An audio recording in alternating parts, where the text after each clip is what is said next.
सुजन सख्याय संसार चक्रेण वर्मतसो कर्मर्याय तोयाय नमेव विषयस्यैव नाथ भूयः। बार बार भगवान श्री हरि से ही प्रार्थना की, प्रभु आपकी शरणागति और आपके चरणों में ही मुझे स्थान प्राप्त हो। ऐसे कामना करते करते पुनः महायुद्ध हुआ और वह परम धाम को प्राप्त हो गया। बोलो श्री इस प्रकार वह दानव का उद्धार कर दिया। परीक्षित भगवान श्री हरि की परम मंगल में कथा सुनाते हुए अब सुखदेव जी महाराज जी कहते हैं, परीक्षित भगवान श्री हरि दानवों को चुन चुन कर मारते हैं और भक्तों के लिए अनेक उपाय उन्हें बचाने के लिए करते। यह सत्य है। तो सुखदेव जी महाराज जी कहते हैं, परीक्षित नहीं, ना भगवान किसी को दानवों को मारते, ना मानव को उसके कर्म के अनुसार से फल मिलता है। यदि जिस दानव ने भगवान की कथा का और भगवान के पुण्य कर्म का आनंद प्राप्त किया हो तो उसे भगवान गले लगाते हैं।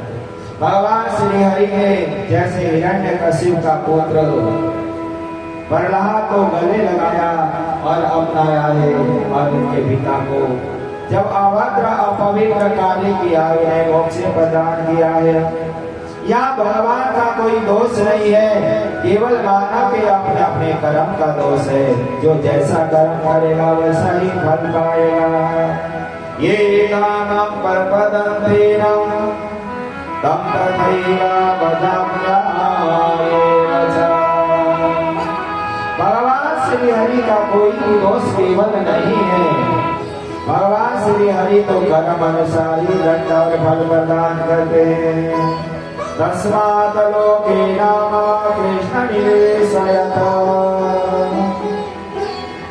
यदि दानवों ने कहा हमारे द्वारा ना पूजा होती है, ना पाठ, ना जप, ना तप, हमारा उद्धार कैसे होगा? भगवान श्री हरि कहने लगे, मेरे से दुश्मनी करो, कैसे भी आप भगवान का स्मरण करो, कैसे भी आपकी भगवान के प्रति चिंता होनी चाहिए। दानव क्या कहते हैं? होई भजन नहीं तामस देवा। दानव भगवान श्री हरि से कहते हैं, ये तामस शरीर है हमारा, भगवान का नाम नहीं लिया जाता। भगवान श्री हरि कहते हैं, तुम कर्म करो, फल देना हमारा काम है। कर्म तो तुम्हें ही करना है, चाहे कैसा भी हो, चाहे हमारे से दुश्मनी करो, चाहे मित्रता करो। भगवान श्री हरि इस प्रकार बार बार कहते हैं। सुखदेव जी महाराज जी परीक्षित भगवान श्री हरि ने कृष्ण को कहा, जब वह भगवान श्री कृष्ण ने अर्जुन को कहा तुम्हें युद्ध करना है, विमोहित हो गए। मैं अपने रिश्तेदार, अपने परिवार, जिन्होंने हमें पाला पोसा, इतना बड़ा किया, और उनके सामने मैं कैसे युद्ध करूंगा? भगवान श्री कहते युद्ध तो करना ही पड़ेगा। युद्ध तो तुम्हें ही करना है और सामने तुम्हें ही खड़ा रहना है, और उसका परिणाम क्या होगा और क्या करना है क्या नहीं करना है, क्या सही है क्या गलत है, वह निर्णय हम करेंगे। कर्म तो तुम्हें स्वयं ही करना पड़ेगा। भगवान श्री हरि ने अर्जुन से युद्ध कराई पर अपने कृपा स्वरूप से युद्ध जिता लिया। उसी प्रकार भगवान श्री रामचंद्र जी ने जब बाली ने अपने छोटे भाई सुग्रीव को मारपीट कर राज्य से निकालकर बाहर भगा दिया, जंगल में विचर रहा है, जंगलों में रो रहा है और जंगल में विलाप कर रहा है। जब भगवान श्री रामचंद्र जी वनवास की ओर जा रहे थे सीताहरण, जब शरणागति में सुग्रीव आया, रोने लगा और मेरे भाई ने ऐसा किया, तो भगवान श्री कहते हैं चलो अपने भाई से युद्ध करो। सुग्रीव कहने लगा प्रभु मारेंगे तो आप युद्ध करने में क्यों जाओगे? भगवान ने कहा नहीं, युद्ध तो तुम्हें ही करना पड़ेगा, चाहे हम मारे या कुछ भी करें। एक बाण प्राण हर देना, देना जानक ही निज पद देना। एक ही बाण प्राण हर देना, दीन जानते निज पदाना। देखो कर्म तो हर मानव को अपना अपना करना ही पड़ेगा। भगवान श्री हरि की यही वाणी है। भगवान श्री हरि ने इसीलिए तो कहा हम एक बार से मार तो सकते हैं, युद्ध तुम्हें करना पड़ेगा। जाओ गया खूब युद्ध करा, फिर मार पीट के जब सुग्रीव ने बताया रोता रोता है। भगवान ने कहा हम तुम्हें पहचान नहीं पाए, पुनः जाओ युद्ध करो। रोने लगा कहीं मुझे न मार दे। भगवान ने कहा नहीं, वो मार तो सकता नहीं, पर तुम्हारी मृत्यु तो नहीं होगी, पर तुम्हारे कर्म तो तुम्हें ही करना पड़ेगा। पुनः भगवान श्री हरि ने अपनी माला गले में डाल दी और युद्ध कराई, और एक झोंक कर जब एक बाण मारकर उसे मृत्यु प्रदान की। यह कर्म भूमि है, यहाँ हर मानव को कर्म करना जरूरी है। इसीलिए भगवान श्री हरि जैसा जो कर्म करेगा वैसे उसको फल प्रदान करते हैं। भगवान श्री की वाणी इसीलिए कहते हैं परीक्षित गोप्य कामा भय कंसो साचादयो निर्भर संपदा विष्णुना भक्ता वयमा विभुये वचा। देखो जिसने जैसे भी भगवान को भजा भगवान मिले, चाहे लोभ से भजा, चाहे लालच से, चाहे पति रूप में, चाहे बालक रूप में, चाहे मित्र रूप में, चाहे सखा रूप में, चाहे सचिव रूप में, जो जिसने भगवान को जैसे भजा भगवान उसी का उसी प्रकार फल प्रदान करते परीक्षित। इसी प्रकार कथा सुनाते हुए कहते परीक्षित जब वहाँ धराधाम में हिरण्यकश्यप और हिरण्यक्ष दो भाई हैं। जो हिरण्यकश्यप का जो बड़ा भाई हिरण्यक्ष, जिसको भगवान श्री हरि ने मृत्युदंड देकर मार दिया, तभी से वह भगवान का कट्टर दुश्मन जम गया। भगवान के जब नाम का जो कोई जप करता है वह आतंक मचाकर उन्हें अनेक प्रकार के उपद्रव प्रदान करने लगा,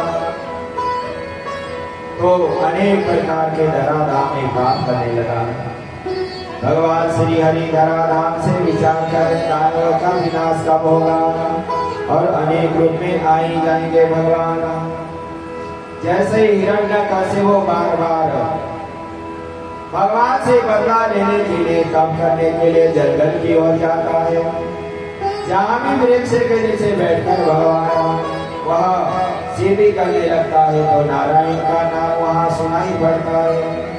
फिर बार बार इधर उधर भागता है, पुनः तप करने के लिए जाता है, और उनकी पत्नी गयारी के गर्भ में जो प्रहलाद जी महाराज जी भरे हुए हैं।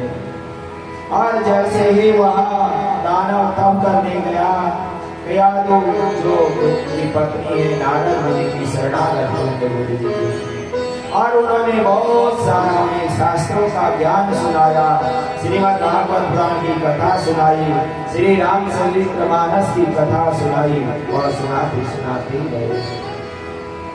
जब वह दानव ने बहुत सारा तप करा और इतना शक्तिशाली हो गया, और ब्रह्मा जी चल कर आए, मांगो दानवराज तुमने बहुत बड़ा तप किया है, तुम क्या चाहते हो?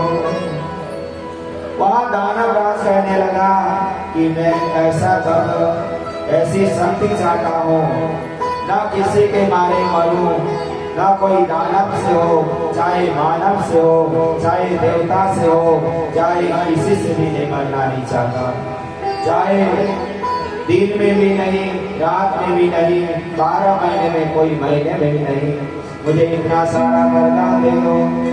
तो भगवान ना देवता से ना दानव से, तो बार बार जब ब्रह्मा जी कहने लगे हमने तप करने वाले तो बहुत देखे हैं, पर तुम्हारी तरह इतने मांगने वाला लालची आदमी कोई नहीं देखा। फिर भी ब्रह्मा जी कहने लगे तुमने बहुत बड़ा तप किया है, इसीलिए जाओ तुम्हारी मनोकामना पूर्ण होगी। अब वहाँ तप करके जब घर आया, उनके घर भक्त प्रहलाद जी का जन्म होता है। भक्त प्रहलाद जब जन्म लेकर धराधाम में आए तो पढ़ने लिखने के लिए प्राचीन काल की व्यवस्था थी गुरुकुल में भेजने की। देखो जो बच्चे गुरुकुल में पढ़े हैं और जिन्होंने राजा महाराजा आदियों ने भी पहले अपने बच्चों को गुरुकुल में भेज दिया और वहां पढ़ लिख कर महाज्ञानी बनकर आकर सारी कार्य करते हैं। हिरण्यकशिपु ने भी अपने बच्चों को गुरुकुल में पढ़ने के लिए भेज दिया और वहां पढ़ाने के लिए जो गुरुकुलपति थे संत महाराज, उनको कह दिया इसे बहुत सारी विद्या की पढ़ाओ जिसे यहाँ राजनीति में निपुण होकर अपने कार्य को कर सके। अब बच्चे को गुरुकुल में डाल दिया। जब बालक घर आया पूछने लगे कि क्या क्या पढ़ के आया बेटा। तात में दुर्लभम पुंसाम ज्ञान विश्रेण परायणम तथापि विरतं परायणम तदपि दुर्लभम। बच्चों का क्या क्या पढ़ कर आए हो बेटा। वहाँ प्रहलाद जी कहने लगे वहाँ तो भगवान श्री हरि की परम पावन भक्ति पढ़ाई गई और कहा गया है कि भगवान की शरणागति के बिना कुछ भी संभव नहीं है पिताजी। इसलिए हमें भगवान श्री हरि बांके बिहारी के शरणागति में जाना चाहिए। तो वहाँ सोचने लगा पढ़ाने तो भेजा था दाना विद्या और वहाँ से देवताओं का ये कैसे सीख आया है, किसने पढ़ाया। गुरुकुल पति को बुलाकर कहा ऐसी शिक्षा कौन देता है इस बच्चे को, हमारे बेटे को। वहाँ वही हमारे गुप्तचर भी रहते हैं क्या, खूब कलाश लगाया। फिर कहने लगे नहीं, यह बच्चा तो यह पढ़ी पढ़ाओ आया है, हम ऐसा कुछ भी नहीं पढ़ाते, क्योंकि बार बार वह यही भगवान की लीलाओं के बारे में ही बात करता है। फिर दोबारा आया, पूछा क्या पढ़ के आए, कहने लगा एकदा सुरागम पुत्र महामारोग्य पांडवम परिसेति गत्यनाम वत्स मन्यते साधुना। बेटा क्या पढ़ कर आए हो। कहने लगे कि पिताजी साधु की शरणागति जाए बिना, पुण्य कर्म किए बिना ये मानव शरीर बेकार ही चला जाएगा। इसलिए आप एक काम करो, वनम गतो यद हरिमाश्रयतम वनम वृंदावनम गतयतः श्री कृष्णम आश्रयत।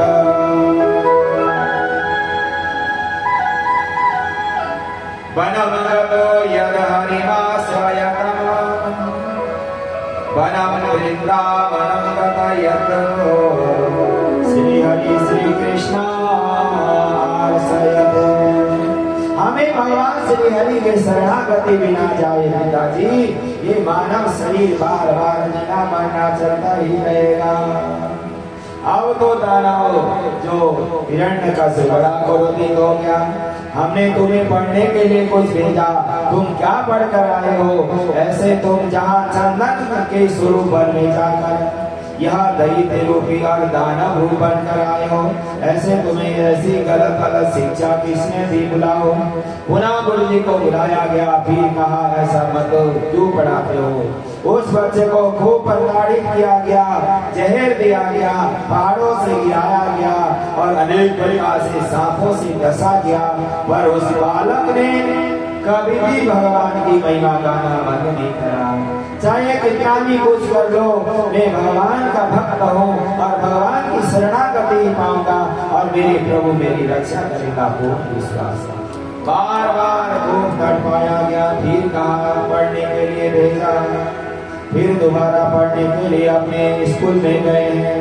तो तब तो कह के भेजा कि अब तो अच्छे अच्छे दाना विद्या पढ़कर आना। फिर प्रहलाद जी महाराज काफी दिन बाद जैसे घर आए, पुनः पूछा कि बेटा क्या पढ़ कर आए, अब तो आपकी बुद्धि ठीक हो गई होगी। तुरंत कहने लगा पिताजी तब तो हम एक ही प्रश्न पढ़ के आए थे, अब तो मैंने 7 चीज की परीक्षा पढ़ाई करके आया हूँ। ध्यान पूर्वक सुनो। सर्वणमा कीर्तनमा विष्णुर स्मरणमा पाद सेवनम अर्चनम वंदनमदासमा साख्यात्मा निवेदितम् इसे पुंसार्पिता विष्णु भक्ति अर्चनानवदक्षिणः क्रियेण भगवतैर्धाम मन्नेन अयोत्तमा। प्रहलाद जी कहने लगे श्रवण कीर्तनम विष्णु पाद सेवनम अर्चनम वंदनम दास्यमा संख्यात्मा निवेदनम। हे प्रभु भगवान की कथा खूब सुनो, भगवान का खूब कीर्तन करो और भगवान विष्णु के चरणों का स्मरण करो। प्रभु के चरणों का जल स्नान कराते उसे पाद का सेवन करो।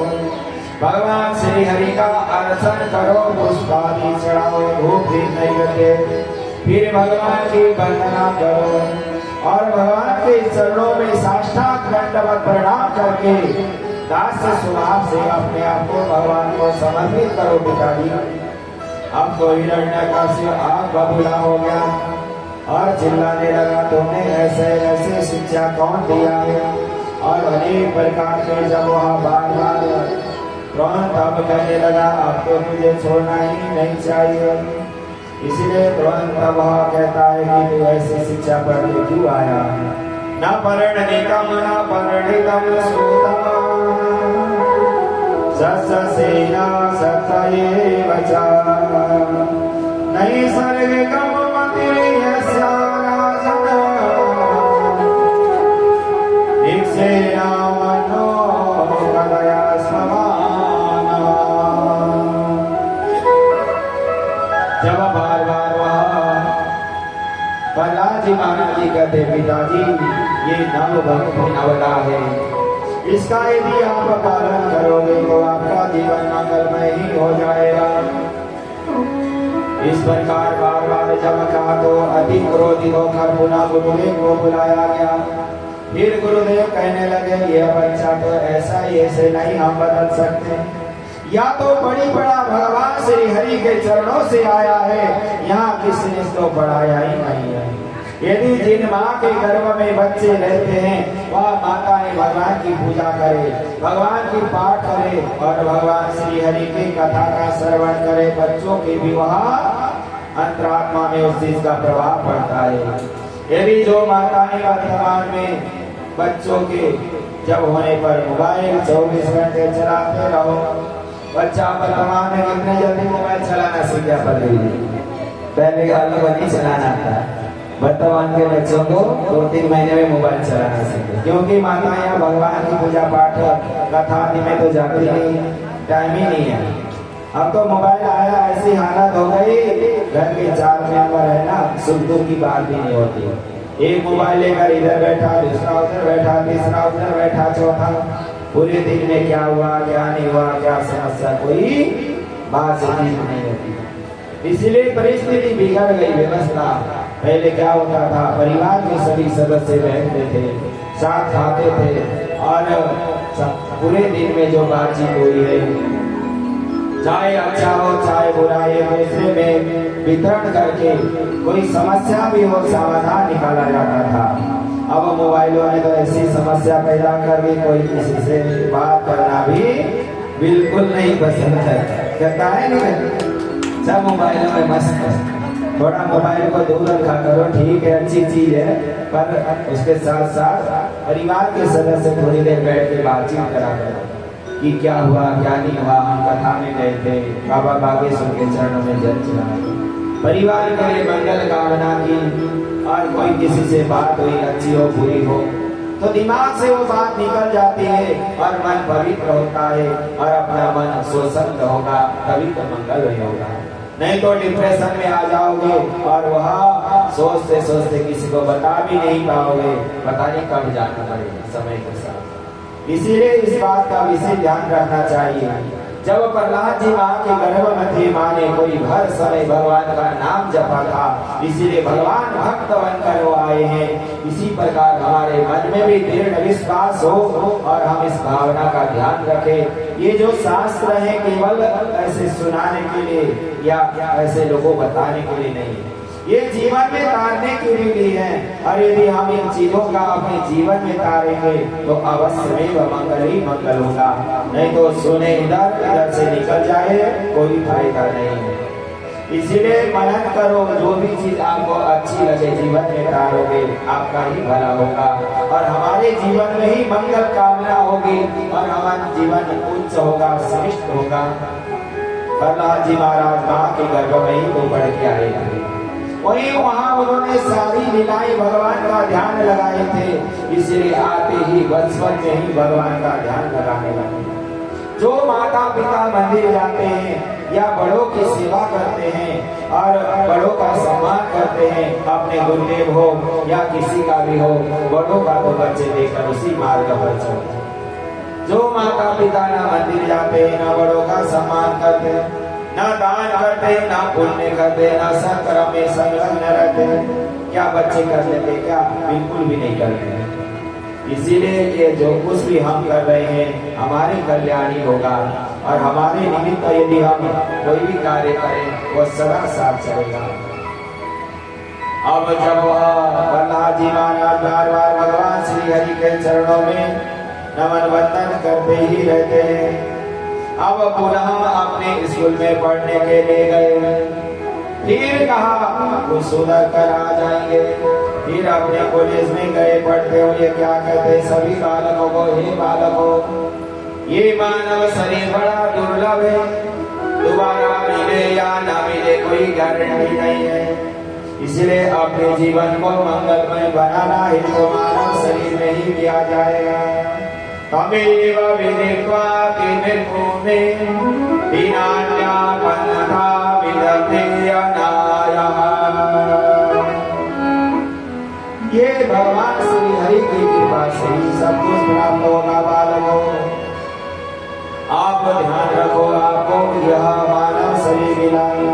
सभी बच्चे कहने लगे प्रहलाद तुझे तो इतना ज्ञान है, हमें कहीं भी कुछ भी ज्ञान नहीं है, कैसे होगा? भगवान क्या तेरे हैं क्या हमारे नहीं है? तो प्रहलाद जी महाराज जी कहते हैं कौमाराचर्यो करागो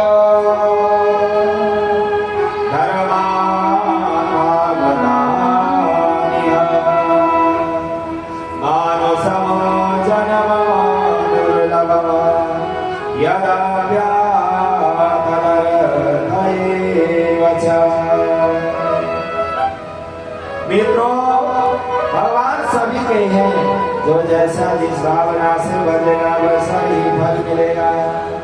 यह समय का कुछ पता ही नहीं, कब आए हैं हम और कब जाना पड़े, इसलिए समय का ध्यान रखो।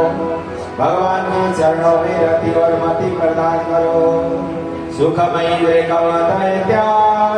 योगे सर्वत्र दुखमया यत्न।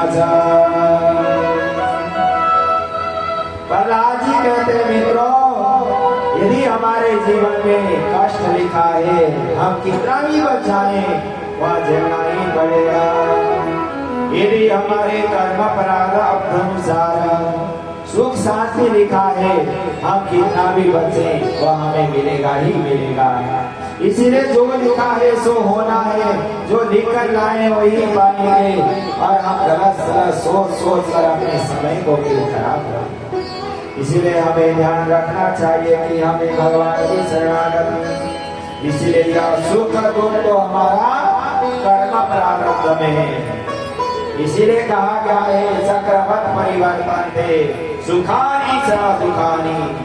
जैसे वह रथ चलता है रास्तों में, कभी खड्डा भी है और बहुत बढ़िया सड़क भी है, उसी प्रकार मित्रों सुख दुख तो हम लिखा कर लाए हैं, उसे कोई रोक ही नहीं सकता। इसलिए कर्म का ध्यान करो, भगवान की शरणागति करो। यदि तुम कहते हो कि हम छोटे बालक हैं, बड़े हो जाएंगे, भगवान नाम का जप करेंगे, तब करेंगे, सब काम निबट जाएगा, तो कब निपटेगा? कभी भी समय नहीं है, समय तो निकालना पड़ेगा। 25 वर्ष तक पढ़ते रहे, पढ़ाई पूरी हुई, 25-26 वर्ष में फिर तुम्हारी शादी विवाह हो गई, शादी विवाह हो गई, बहने आए, बच्चे आए, घर में रो कला करे सारी कुछ ना कुछ, ये लाओ, ये करो, वो करो, ऐसे फिर 50 वर्ष के हो जाएंगे। उसके बाद फिर शादी विवाह करते 60-70 साल के हो जाएंगे, फिर न चला जाएगा न फिर आ जाएगा, फिर तुम कहते हो वृद्धावस्था में पूजा पाठ का कोई संभावना नहीं है। बाल्यकाल में ही इसने जीवन को प्रहलाद जी कितने जन्म से ही भगवान के भक्त है, और ध्रुव जी भी 5 वर्ष में घर छोड़कर तप करने के लिए चले गए। अब हम कहते हैं कि सब काम निपटा कर जाएंगे, कब निपटेगा काम? कभी नहीं निपटनेगा, निपटेगा क्या? कभी नहीं निपटता, चाहे कितनी कोशिश करो।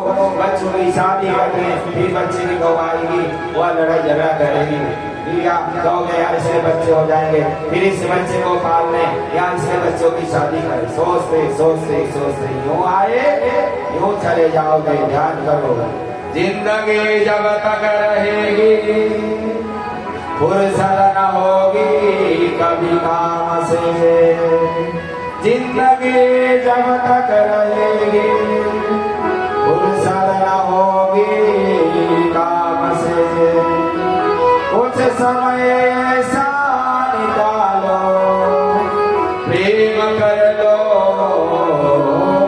राम से।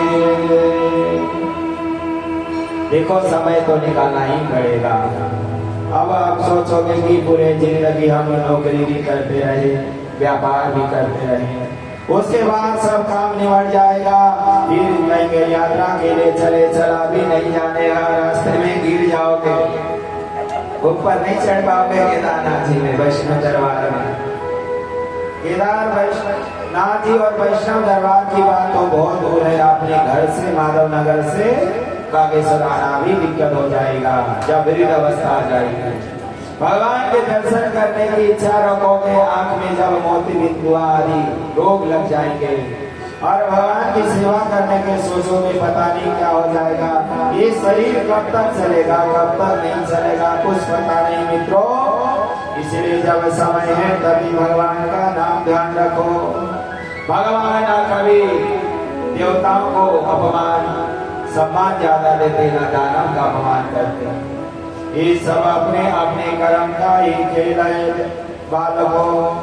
यह शिक्षा प्रहलाद जी अपने मित्रों को बता रहे हैं, कह रहे मित्रों ध्यान रखो, भगवान सभी के हैं, वह समदर्शी हैं, पर तुमने जो कर्म किया है वही फल तो मिलेगा ना। देवो असुरो मनुष्यो यक्षो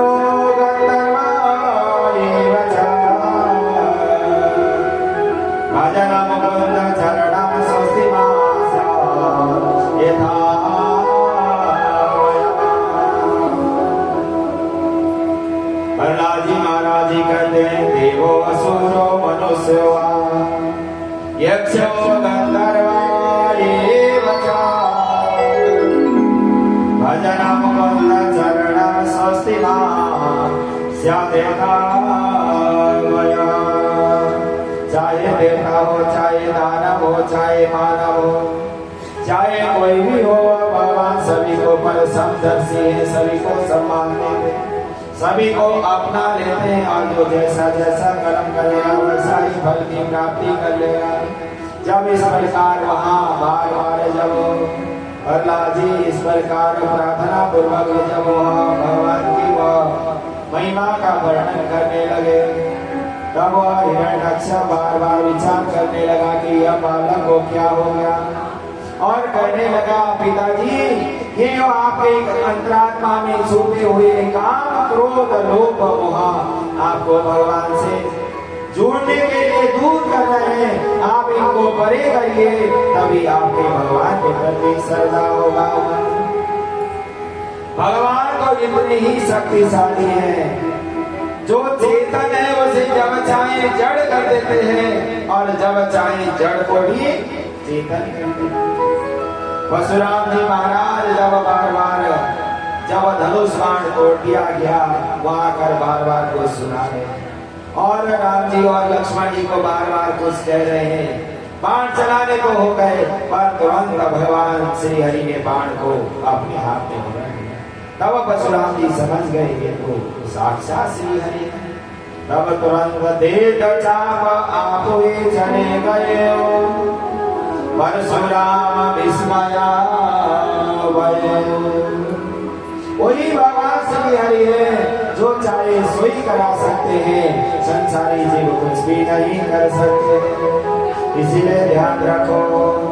अब हिरण्यकश्यप एकदम क्रोध में मग्न होकर बार बार कहने लगा क्रोधात् भवति सम्मोहः सम्मोहात् स्मृतिर्भरमा स्मृतिर्भरमा सद्बुद्धि नाशा बुद्धिनाशा परिणयेति एव च। प्रहलाद जी महाराज जी कहते हैं पिताजी ये जो क्रोध आपके अंदर छुपा हुआ ना यही क्रोध और काम आपकी बुद्धि को भ्रष्ट करता है। इसीलिए भगवान के प्रति आपकी दुश्मनी बनी हुई है। जब ये काम क्रोध तो छुपा हुआ निकाल कर जब तक बाहर नहीं फेंकोगे कभी भी आपका कल्याण नहीं होने वाला। तुरंत वह हिरण्यकश्यप कहने लगा तुम्हारा भगवान का। प्रहलाद जी महाराज जी कहते हैं ईशावास्यमिदं सर्वम् ये धराधाम सारे में ही तो मेरे भगवान है। कहाँ मेरे भगवान नहीं है? चारों तरफ धराधाम में मेरी भगवान ही रहते हैं। तुरंत कहने लगा कि इस खंबे में तेरे भगवान है। तुरंत उस खंबे को एकदम पकड़कर बजाने लगा और उसे हथौड़े मारने लगा। उसी खंबे से भगवान श्री हरि कैसे प्रकट होते हैं। गड़ गड़ गड़ गड़ानो खंब हारो चर चर चरानो एक सो नरनार को बड़ी भयानक गड़ गड़ गड़ गड़ानो सदिस लब लबावे जिगावन चरो रमानो अंगजा गड़ गड़ गड़ गड़ानो खंब हारो चर चर चर चरानो देख सो नरनार को बड़ी भयानक गड़ गड़ गड़ गड़ावे रस जीव लब लबावे जिगावन चरो जमानो अंगजा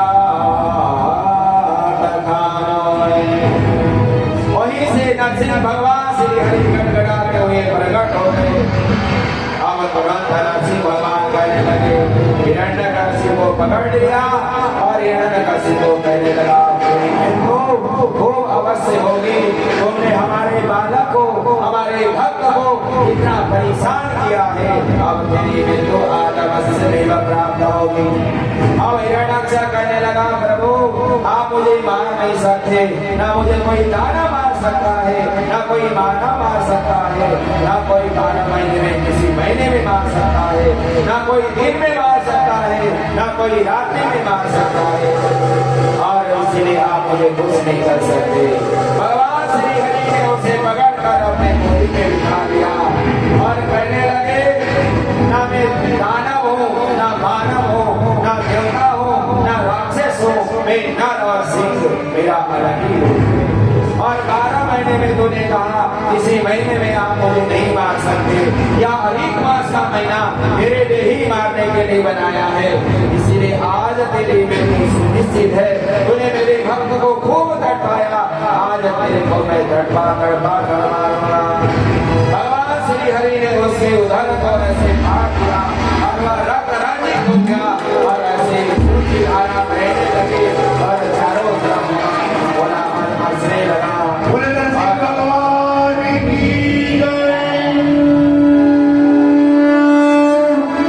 इस प्रकार भगवान श्री नरसिंह अवतार प्रकट और बोलो नरसिंह भगवान की।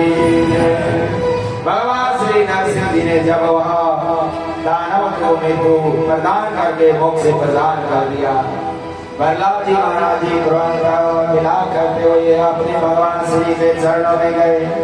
भगवान श्री हरि कहने लगे, पुत्र बालक, मुझे तेरे पास आने के लिए देरी हुई है, मुझे क्षमा याचना कर, और मेरे कारण तुझे इतना कष्ट झेलना पड़ रहा है। आप लोगों ने देखा होगा भक्तों को भगवान से क्षमा मांगते हुए, पर यहाँ भगवान श्री हरि स्वयं अपने भक्तों से क्षमा याचना मांग रहे हैं और प्रार्थना कर रहे, प्रभु हमें क्षमा याचना करना। हे बालक, तुम्हारे कारण, मेरे नाम जपने के कारण तुझे इतना कष्ट झेलना पड़ा, और आज मैं तुझे आशीर्वाद देने के लिए आया। वह तुरंत भगवान के चरणों में बैठकर प्रार्थना करने लगा। न तो सनंदाय दुराप्रसत्तये विचित्र प्रियेण पवित्र कर्मणे विश्वस्य सर्गाशयात गुणैः सोऽएव एवम् सोऽएव पादमूलम्। भगवान श्री हरि के चरणों में जब जाकर लेट पड़ा, भगवान श्री हरि से कहता है, प्रभु आप मेरी रक्षा के लिए आए, मैं असुर जाति का और अधम कुल में मेरा जन्म हुआ, प्रभु फिर भी आप मेरी रक्षा के लिए स्वयं चले आए, आपके लिए क्या करा। सोपान मूले पतितम कमलवकम विलोक देहा कृपया परिलोकता उद्धाय दक्षिणायन कर्म भुजाय कालाहि शरीरम।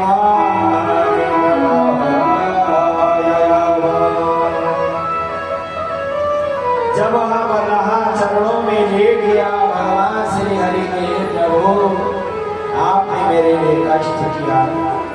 भगवान श्री हरि ने तुरंत उस बच्चे को उठाकर गले से लगा दिया और कहने लगे, बेटा तुमने जो भी कार्य किया है इसका स्मरण करा जाएगा। और वह बार बार भगवान की वंदन करते कहता है, प्रभु आपका मैं क्या वंदन करूं, आपको क्या पुष्प चढ़ाऊं, मैं दानव जाति का, मैंने कोई गुरु मंत्र, कोई भगवान की कीर्ति, भगवान की महिमा, भगवान के चरित्र का मुझे ज्ञान ही नहीं हुआ, मैं क्या आपके लिए वर्णना करूं। फिर पुनः कहने लगा, ब्रह्मा गय सुर गुणयो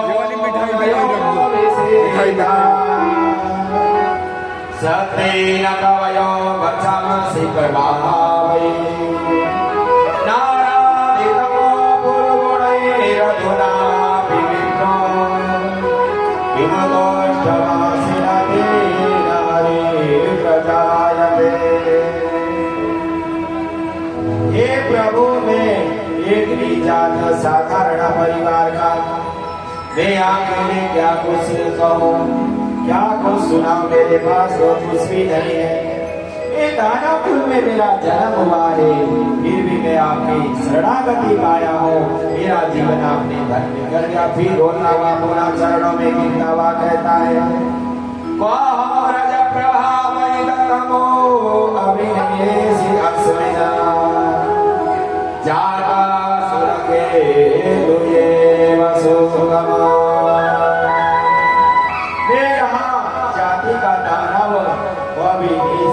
और मेरे पिताजी ने इतना अनर्थ किया, फिर भी प्रभु आपने मेरी रक्षा की है, मैं आपकी शरणागति में आया हूँ। तो भगवान श्री हरि कहने लगे, तुमने जो भी कार्य किया है बहुत अच्छा किया है, इसलिए हम तुम्हारी वह मनोकामना पूर्ण करने के लिए आए। तो प्रहलाद जी महाराज जी कहने लगे, प्रभु अब मेरे पिताजी की जो यह अस्थि शरीर में गिरी पड़ी है, इसका क्या होगा। कहने लगे जिसका बेटा इतना धर्मात्मा भगवान का मेरा भक्त है उसकी पिता की अधोगति नहीं हो सकती। जाओ तुम अपने पिता की अंतिम संस्कार आदि करो और अपना इस कार्य को पूर्ण करो और अपने राज्य को चलाओ। जब तक तुम्हें इस धराधाम में राज्य करना है और तब तक यहाँ रहो और अपने धर्म का पालन करते हुए अपने सत्मार्ग का पालन करो। इस प्रकार भगवान श्री हरि ने प्रार्थना पूर्वक कहने लगे जाओ इस राज्य को करो। तुरंत प्रहलाद जी कहने लगे प्रभु आपकी जो आज्ञा होगी और आपने जो कहा है सो ही किया जाएगा और प्रभु आपकी आज्ञा से ही तुम्हें चला जाना। तुम्हारे सहारे चले जा रहे तुम्हारे सहारे चले जा रहे तुम्हें से किनारे लगे जा रहे तुम्हारे सहारे चले जा रहे तुम्हें से किनारे लगे जा रहे तुम्हारे सहारे चले जा रहे तुम्हें किनारे लगे जा रहे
कृपा से किनारे लगे जा रहे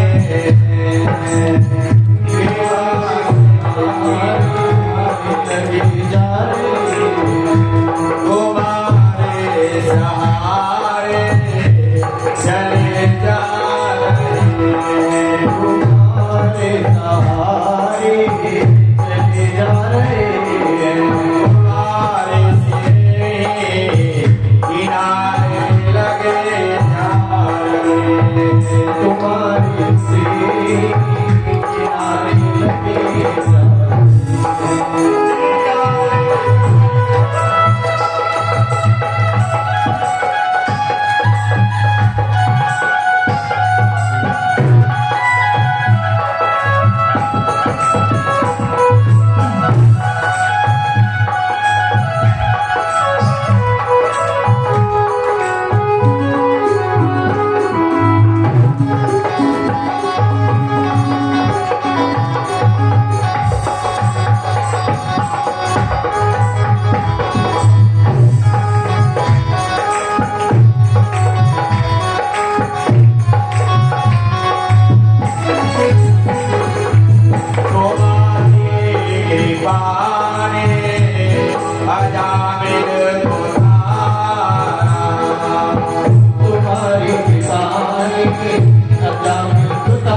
श्री सुखदेव जी महाराज जी कहते परीक्षित, यह मंगलमय भगवत स्वरूप श्रीमद् भागवत पुराण अंतर्गत मन मंत्रों की कथा श्रवण कराते हुए कहते परीक्षित, भगवान श्री हरि अनेक अनेक मन मंत्र में अनेकानेक रूप धारण करके धराधाम में आए हैं और भगवान श्री हरि के अनेकानेक अवतार हुआ।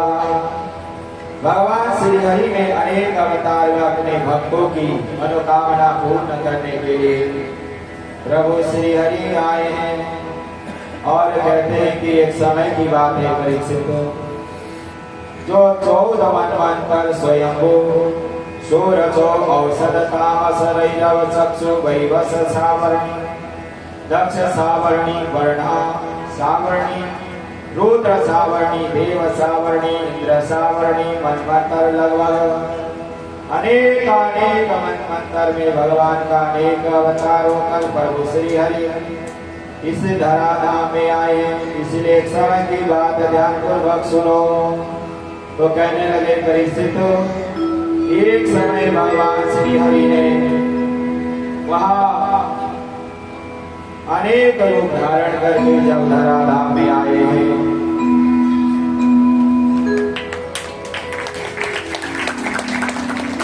तो भगवान श्री हरि ने तुरंत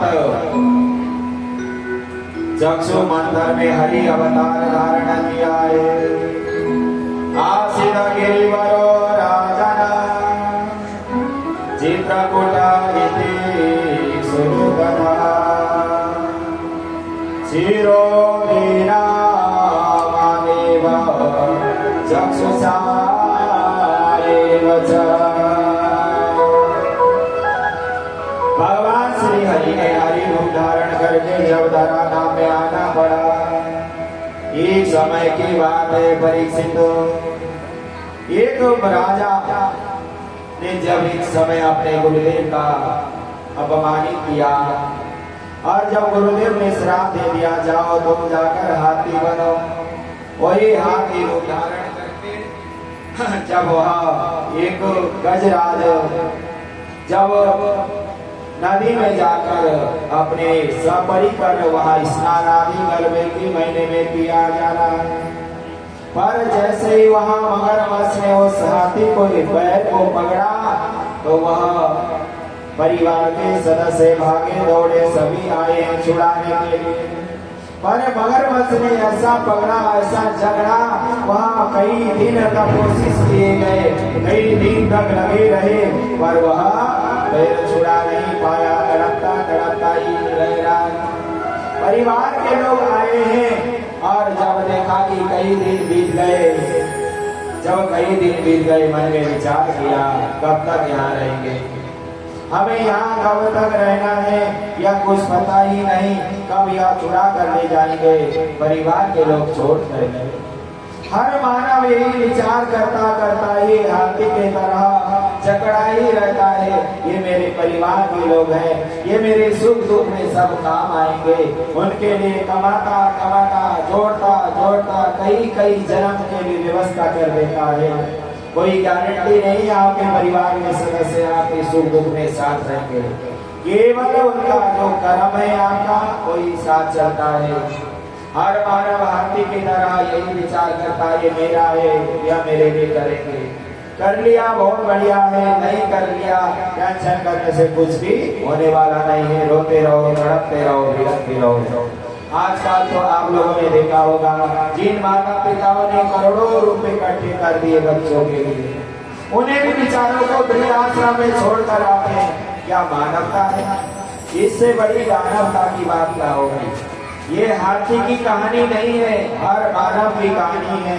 हर जीव को विचार करना चाहिए कि हमने अपने बच्चों को संस्कार नहीं दिया, धर्म मार्ग का भी अनुसरण नहीं कराई, जिन बच्चों को खूब पढ़ा लिखा कर विदेशों में भेज दिया, अमेरिका, ऑस्ट्रेलिया, जर्मन, जापान, वो पैसे में अपने माता पिता, परिवार, संस्कार, सभ्यता, जो मानवता सब हो गए। और वह जब कहते बच्चे माता पिता घर में माँ बाप बीमार होते रहते हैं, उल्टा लौट कर आते हैं, ना उनकी क्रियाक्रम करते हैं, पर जब वो धन संपत्ति लेना है तब आते हैं। ऐसे जब आपने अपने माता पिता का कोई यज्ञ जब तक नहीं किया, उसके धन लेने के अधिकारी भी नहीं होना चाहिए। यह लोग मोह माया की दलदल में फंस कर जब यदि हम बच्चों को संस्कारित बनाएंगे, भगवान के दरबार में ले जाएंगे, सत्संग में ले जाएंगे, भगवान की कथा में ले जाएंगे, वो बच्चा ऐसा कभी भी नहीं कर सकता अपने माँ बाप को वृद्धाश्रम में छोड़ कर आए। वो बच्चा को बच्चे कहेंगे जिससे कभी भी धर्म का ज्ञान नहीं, जिसने कभी भी मंदिर नहीं देखा, जिसने कभी अपने गुरुदेव के चरणों से कथा नहीं सुनी, जिसने कभी जीवन में भगवान की पूजा पाठ नहीं की, भगवान की कथा रूपी अमृत को जिसने नहीं पिया, वह अनर्थ करेंगे। धर्मात्मा कोई गलत कार्य नहीं कर सकता, करेगा भी बार बार पछताएगा, मैं जो कर रहा हूँ गलत कर रहा हूँ, बाद में मुझे भुगतना पड़ेगा। अब देखो हाथी वहाँ जल में पड़ा हुआ है, परिवार के लोग आए चले गए, कोई भी बचाने वाला नहीं है, केवल भगवान ही काम आते हैं। हर समय भगवान ही हमारी रक्षा करते हैं। संसार के जीव नहीं मिलते नहीं छोड़ते। परीक्षित तुरंत कहने लगे, परीक्षित यही संसार की व्यवस्था है, संसार में भी ऐसा ही चलता है और ऐसा चल ही रहा है। आप रोज सुनते भी हो, देखते भी हो, फिर भी हम उस चीज का मनन नहीं कर रहे, हम उसे सन्मार्ग का अनुसरण नहीं कर रहे। इसीलिए नाना जी महाराज जी कहते हैं, प्रीतम जान लियो मन माही, अपने सुख से जग पालो, बहु काहू को नाई।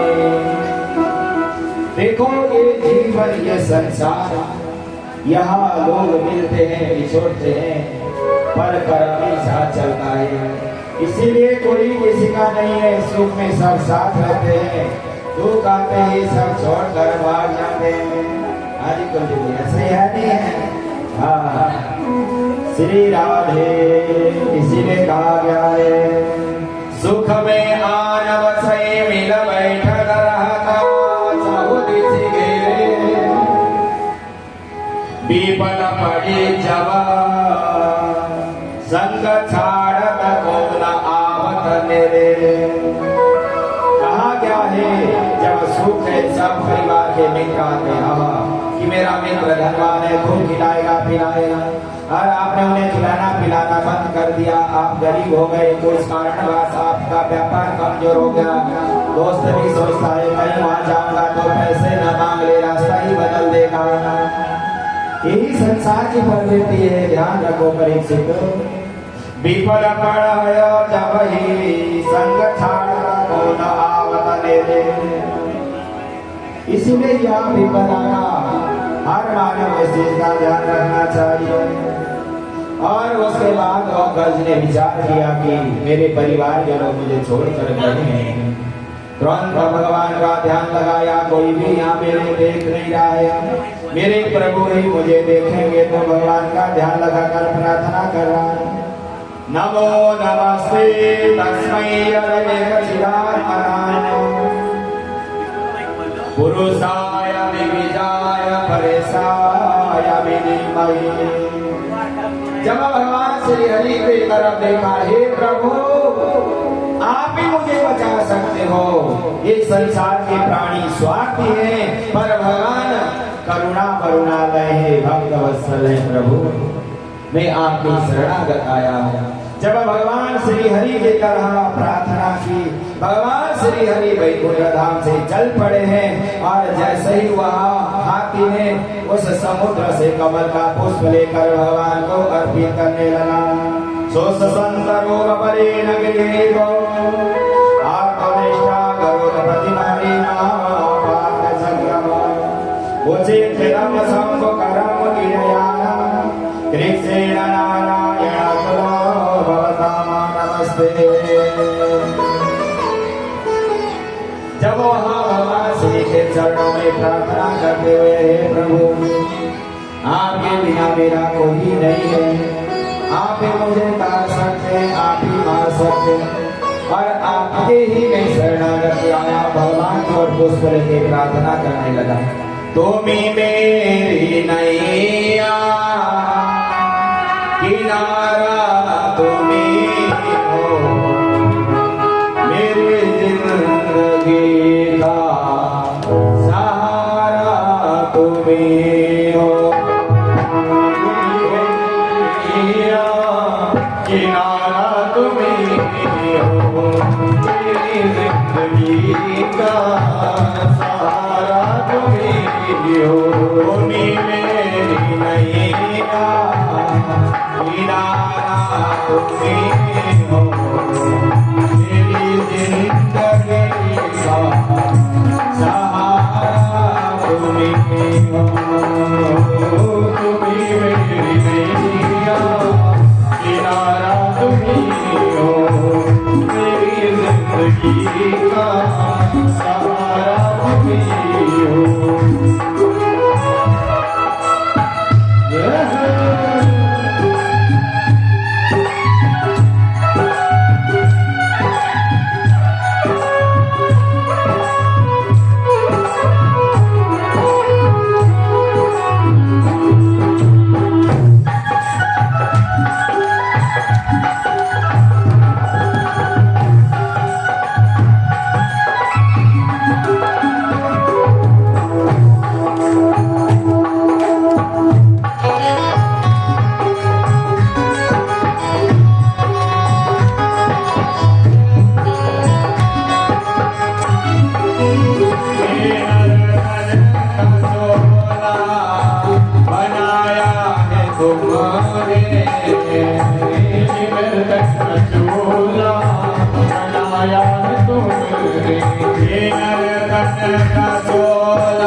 चमकते हो प्यारे,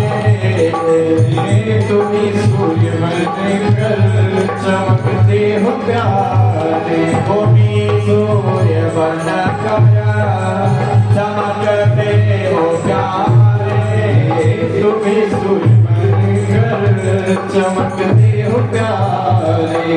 तुम्ही बिजली बनकर कड़कते हो प्यारे, तुम्ही बिजली बनकर कड़कते हो प्यारे। सितारा तुम्ही हो, तुम्ही चांद तारे, सितारा तुम्ही हो, मेरी जिंदगी का सहारा तुम्ही हो, मेरी जिंदगी का सहारा तुम्ही हो।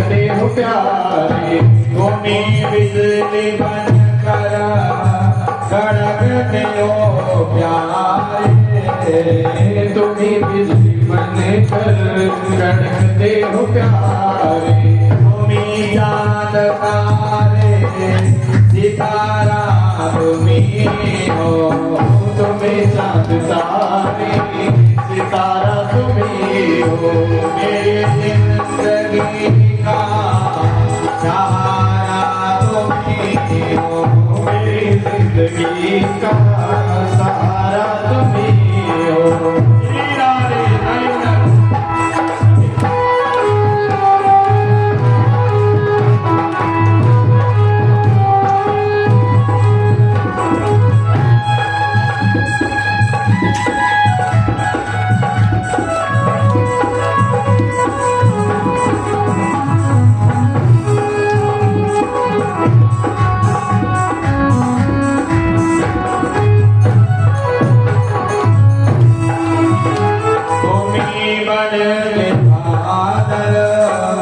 बरसते हो प्यारे, तुम्हें मन के बादल बरसते हो प्यारे, तुम्हें बन के बादल बरसते हो प्यारे, तुम्हें बन के बादल बरसते हो प्यारे, तुम्हें फूल बनकर महकते हो प्यारे, तुम्हें फूल बनकर महकते हो प्यारे, हरे सिंधु सागर किनारा तुम्हें हो, हरे सिंधु सागर की धारा तुम्हें हो, मेरी जिंदगी का सहारा तुम्हें हो, मेरी जिंदगी का सहारा तुम्हें हो, तुम्हें मेरी नैया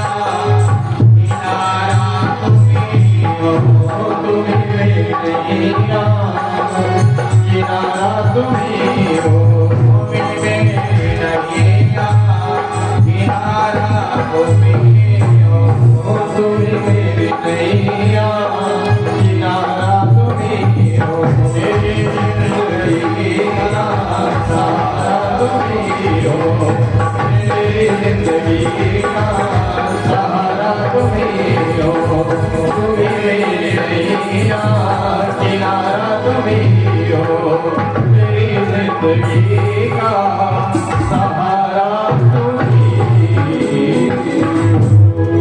जय जय श्री राधे, जय जय श्री राधे, जय जय श्री राधे। इस प्रकार भगवान श्री हरि के चरणों में जब गजराज ने प्रार्थना की, भगवान श्री हरि दौड़ कर आए और अपने भक्तों की रक्षा की है। ऐसे परम मंगलमय श्रीमद् भागवत महापुराण की कथा सुनाते हुए परीक्षित जी महाराज जी को सुखदेव जी कहते हैं, परीक्षित एक समय वहाँ अनेक धराधाम में महादेवता और दानव में युद्ध होने लगा और वहाँ युद्ध आदि के द्वारा देवताओं ने भगवान श्री हरि के अनन्य वहाँ अमृत पान करने के बाद शक्तिशाली है। दानव आदि भी वहाँ अपने जो गुरुदेव शुक्राचार्य के द्वारा शक्तिमणि के द्वारा महाशक्तिशाली, दोनों में महायुद्ध हो रहा है और वही अनेक प्रकार के अपने अपने कार्य में युद्ध में लगे हुए हैं।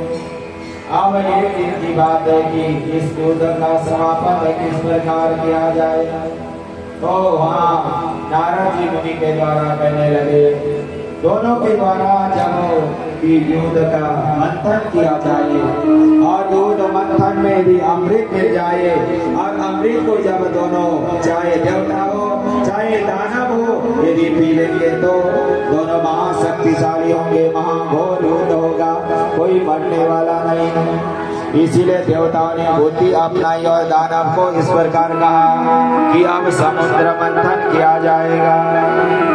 जैसे ही वहाँ समुद्र मंथन के लिए शेष नाग की मतनी बनाई गई और उसे पकड़कर आगे की तरफ देवता लग गए, पीछे की तरफ जब दानव लगे, दानवों ने विचार किया कि हम छोटे या दानव होकर पीछे लगा दिया, हम छोटे बरादरी के नहीं है। देवताओं ने कहा ठीक है, आप अच्छी बात है, आपकी चाय आगे की तरफ लग जाओ। आगे से जैसे ही वहाँ शेष नाग को पकड़ने लगे तो जब फुंकारे मारी तो अनेक प्रकार के दानव गिड़गिड़ाने लगे, चिल्लाने लगे। जैसे ही मंथन प्रारंभ हुआ, सबसे पहले वहाँ समुद्र से हलाहल विष निकलता है और जैसे ही वह विष निकला तो चारों तरफ धराधाम में हाहाकार मचने लगा।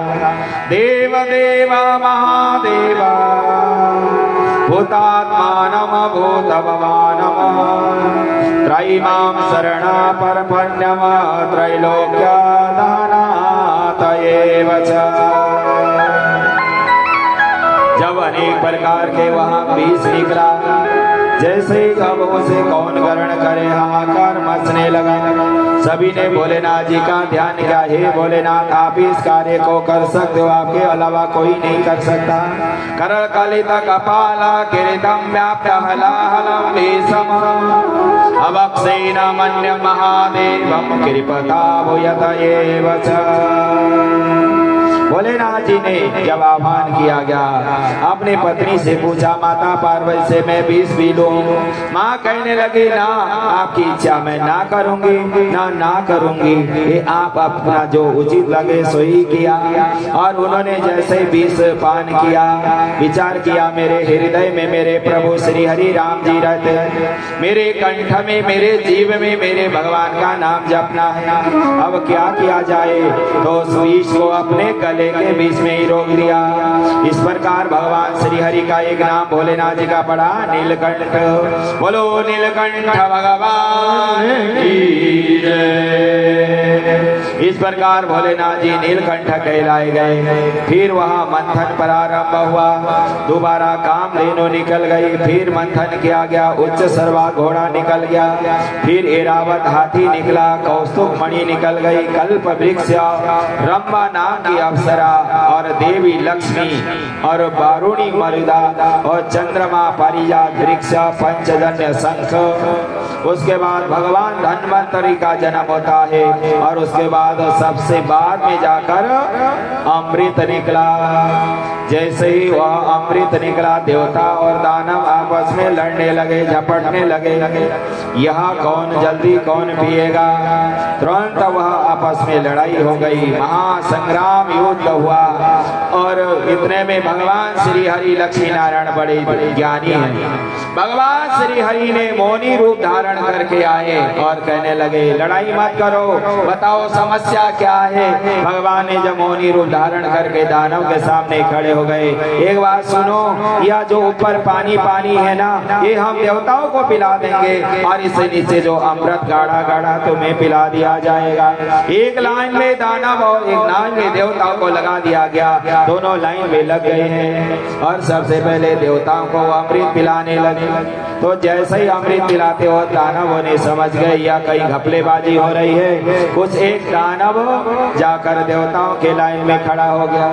जैसे ही वहाँ इंद्र को पता चला कि उन्होंने जब उस दानव को सिर काट दिया, वही राहु और केतु के रूप में आज तक पूजनीय हुए, क्योंकि उन्होंने अमृत पी चुके थे। और जैसे ही दानवों का अमृत पीने का टाइम हो गया, भगवान श्री हरि भाग गए और तुरंत उन्होंने दानवों ने कहा ये हरि ने हमारे साथ छल किया है, हम बदला लेंगे। फिर महाघोर युद्ध प्रारंभ हुआ और दैत्य गुरु शुक्राचार्य ने संजीवनी बूटी के द्वारा उन्हें जीवित कर दिया, जितने दानव मरे गए। फिर उन्हें अमृत उनके द्वारा अनेक प्रकार के सुसज्जित करके दोबारा महाघोर युद्ध होने लगा। धराधाम में अनेक दानवों का राज्य चलने लगा। सभी देवी देवता बड़े परेशान हो गए, अब क्या किया जाए। तुरंत भगवान श्री हरि से प्रार्थना की, हे प्रभु अब आप ही आकर इनका उद्धार कर सकते हो, हमारी बस की बात नहीं है। तुरंत भगवान श्री हरि के प्रार्थना की और भगवान श्री हरि ने कहा चिंता न करो जल्दी हम आएंगे। तुरंत भगवान श्री हरि की जब प्रार्थना की तो कश्यप मुनि और अदिति माता ने भगवान से प्रार्थना किया है। फाल्गुन श्यामले पक्षे द्वादश्याम पयो वर्तमा। जब कश्यप मुनि और अदिति माँ ने फाल्गुन मास में केवल दुग्ध आहार करके अपने भगवान को पाने के लिए जन्म के लिए प्रार्थना की है, जैसे ही भगवान श्री हरि का वहाँ परगट्य होता है फागुन मास के अष्टमी तिथि मध्याह्न अभिजीत मुहूर्त में अदिति के घर से भगवान श्री वामन का प्रादुर्भाव हुआ। बोलो श्री वामन भगवान की जय। जैसे ही वामन भगवतार अवतार लेकर आए तम पटुम वामनम दृष्टो सोममानम समया कर्माणि कर्मवासया सोनम पुरुषकृत्या परदाय नमः। जब वामन भगवान अवतार लेकर आए सभी देवी देवता अपने अपने पास जो भी सामग्री रखा लेकर आए चढ़ाने के लिए सभी ने प्रार्थना पूर्वक भगवान श्री हरि का नमन बंदन किया और भगवान श्री भोलेनाथ जी आदि सभी देवी देवता सभी ने अपने अपने द्वारा जो भी पुरस्कार भेंट किया है और भगवान श्री वामन का यज्ञ विध संस्कार किया गया है। यदि ब्राह्मण का यज्ञ विध संस्कार ना हो और एक धारण ना किया जाए तो ब्राह्मण भी शूद्र के समान होता है, अपवित्र माना जाता है। यज्ञ पवित्र के लिए भिक्षा के लिए जब आए हैं सभी ने अपने अपने योगदान अनुसार भिक्षा दिया वामन भगवान को।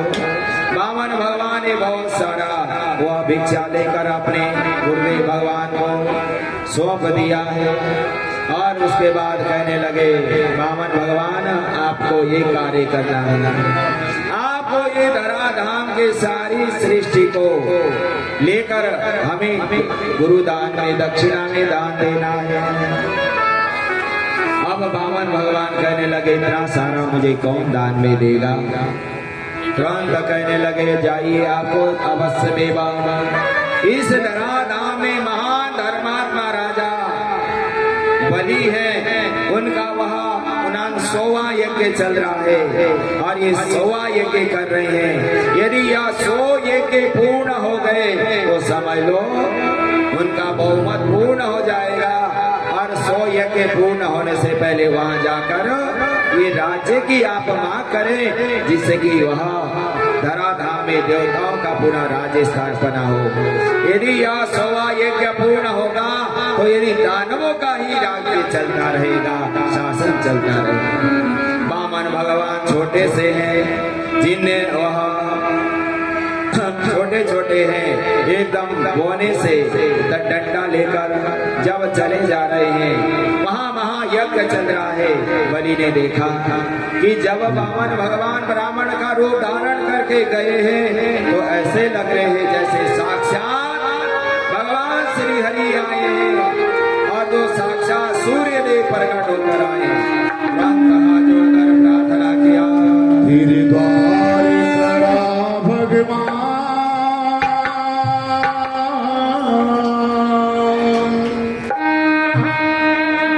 तेरे द्वार खड़ा भगवान भगत भर दे झोली, भगत भर दे झोली, भगत भर दे रे झोली, भगत भर दे रे झोली। तेरे द्वार